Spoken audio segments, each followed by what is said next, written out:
All right, welcome back. Once again, the Parish President of Terrebonne Parish, Gordon Dove, and the Levy District President of Terrebonne Parish, Tony Alford. I was thinking about a couple of things. Shingles, where people can dump their shingles. I've been getting a lot of texts. Where do they bring their shingles at? Residential dump trailers can be brought to Ashland residential sites. Island can be brought to Ashland. Olive Cuba and Ashland can offload by hand. So you can go to Olive Cuba and Ashland, but it's got to be residential. If you're commercial, you need to put it in a dumpster and let your commercial hauler take it away. This storm caused a massive fish kill, and I mean, the stench is pretty bad in some parts of the home, and people are going, what can we do about the stench? Nothing. It was a hurricane. The oxygen levels are depleted. The fish have died. The salinity levels vary on one side of the floodgates as opposed to the other. What's the game work when you're talking about salinity? Because if you open gates, then you're letting salinity in.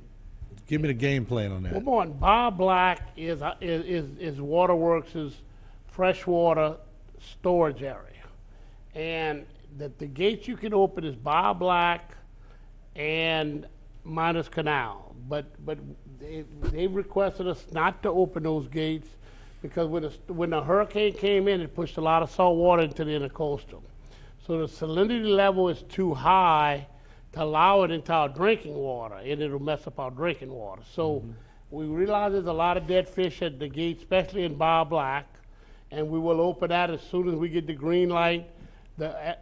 3 times a day, the Waterworks tests the salinity levels, and it's just too high to open the gates. And we can't jeopardize contaminating our entire our storage drinking water. I can't say that I've seen a record amount of fish kill because all storms are going to give you fish kill, so I don't know if I can gauge it by the fish kill, but have y'all seen a lot of fish kill around the parish?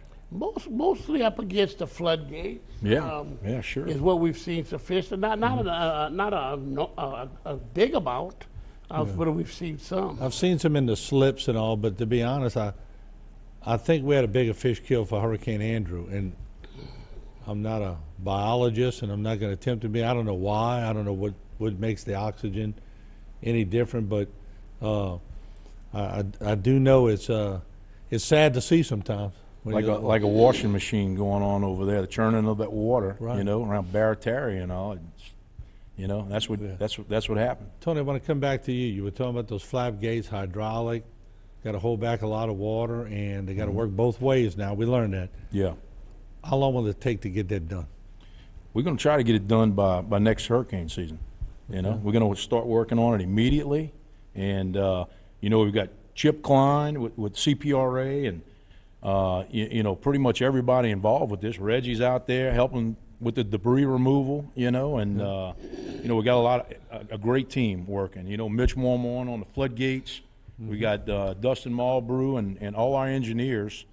Stevie Smith's handling a couple of the floodgates, and so we're coming up with a great plan in coordination with the CPRA, and we're going to be ready for next year. Good. We're going to be ready. Let me ask you, Gordy, is there a lot of debris removal on the floodgates themselves? Yes, there's a lot on the levees.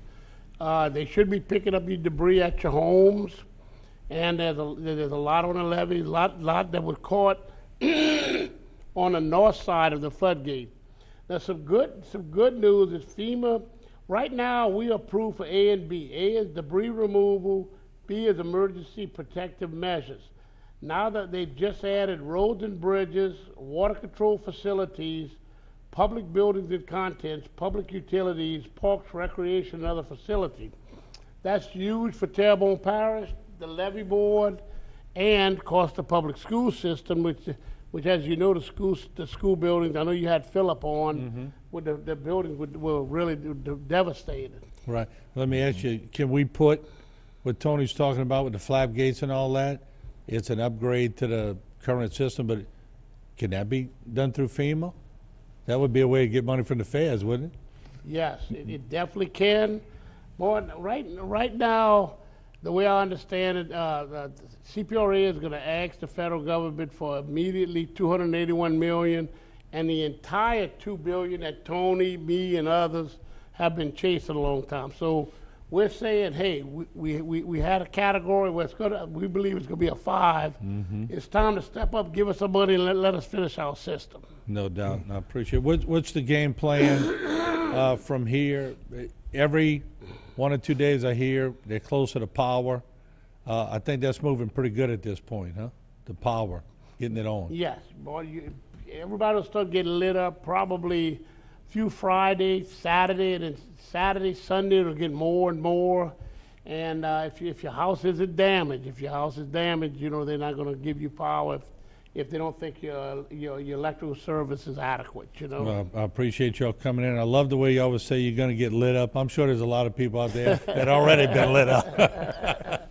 I mean, how do you get past these storms? And folks, we deserve to laugh every now and then. So let's. I want to hold the panelists on for one more segment because I want to go through a little bit of everything: sewerage, water, everything, southern parts of the parish, and make sure we get all the questions answered. And then we're gonna have some state delegation coming up in short order. So don't go away.